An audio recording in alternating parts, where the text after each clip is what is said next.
doğru lastik nasıl takılır bunu göstereceğim sizlere. Bunun için malzemelerimiz 2 tane Anlas MB80 lastik. Önce kumlayıp ondan sonra güzelce boyattığımız 2 tane orijinal Piaggio jantı. 2 tane iç lastik, 1 tane bolca pudra, 2 tane de metrik 8 ince pul arkadaşlar. Bunlar özellikle ne işe yaradığını montaj yaparken göstereceğim sizlere. Şimdi herkesin farklı yöntemleri vardır. Ben size kendi öğrendiğim ve kendi geliştirdiğim, aslında olması gerektiğini düşündüğüm yöntem şeklinde montajı göstereceğim. Hadi bakalım başlayalım.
Evet, ilk lastiğimizi taktık.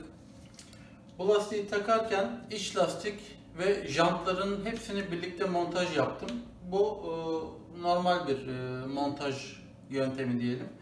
Bir de jantları alıştırıp ondan sonra iç lastiği taktığımız bir yöntem var. Onu da şimdi ikinci lastiğe deneyeceğim. Öncesinde lastiğimizi göstermek istiyorum size şöyle. Bakın. Bir de küçük bir ayrıntı. Bakın, yüksek hızlarda şamrelin bulunduğu sibobun dibi kendisini kemirmesin, zarar görmesin diye buraya bir tane metrik 8 pul takarak 90 derece burayı sabitliyoruz.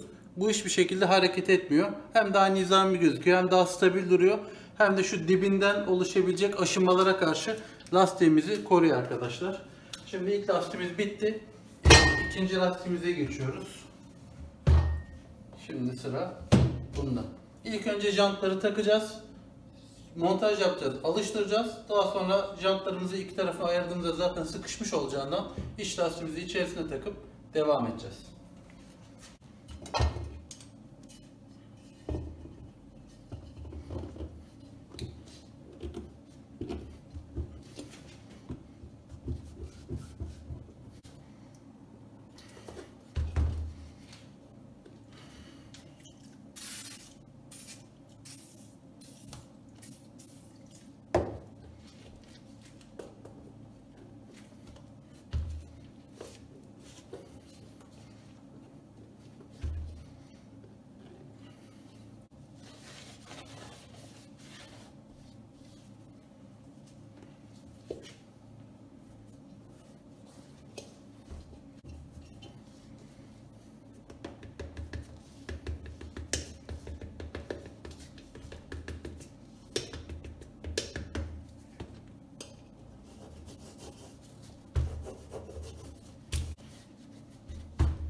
Bu arada ön lastiğe 17, arka lastiğe 25 hava basıyoruz.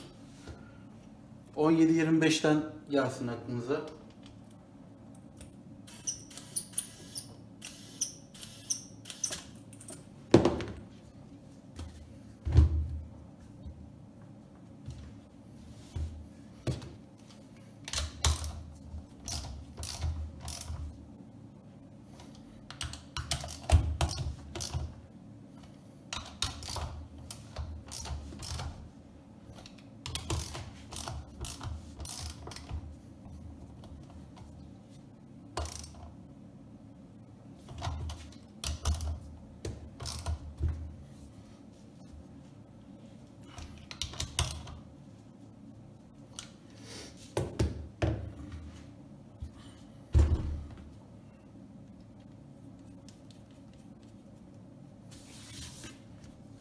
Evet, ikinci lastiğimiz de bitti. İkisini de sağlam bir şekilde montajını yaptık.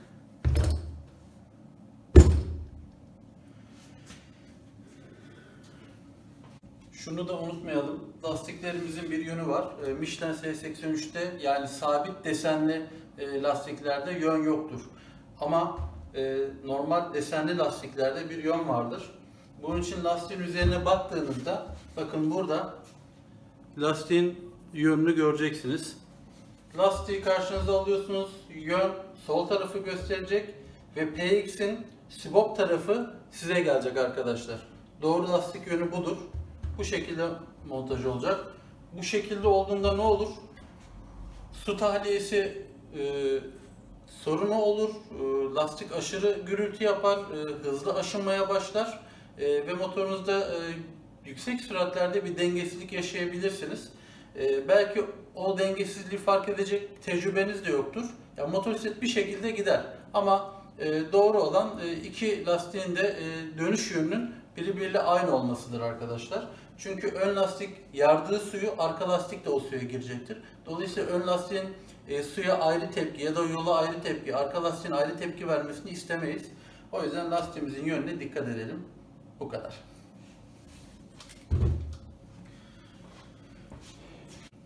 Evet. İki lastiğimizi de iki farklı şekilde montaj yaptık.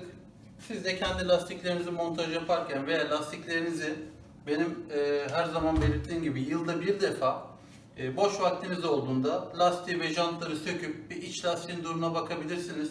Çünkü jantın içerisi şu aralardan giren yağmur sularından dolayı içeride zamanla paslanmalara sebep olabiliyor. O yüzden yılda bir kontrol etmekte fayda var. Ona göre önlem alın arkadaşlar. Çünkü oradaki paslar iç lastiği kesebilir de yolda kalabilirsiniz. Her iki lastik için de bu geçerli. Lastiklerimiz çok iyi bir şekilde montaj oldu. Hiçbir problem yok. Vidalarını, somunlarını, her şeyini yeniledik. Jantlarımız zaten temiz boyanmıştı. Şuralarını biraz önce belirttiğim gibi yaptık. Bakın oynuyor. Çok sıkıştırmış da değil. Ondan sonra şu an gayet güzel bir şekilde sahibinin motoruna montajı bekliyor. İzlediğiniz için teşekkür ediyorum. Kendinize iyi bakın. Hoşça kalın.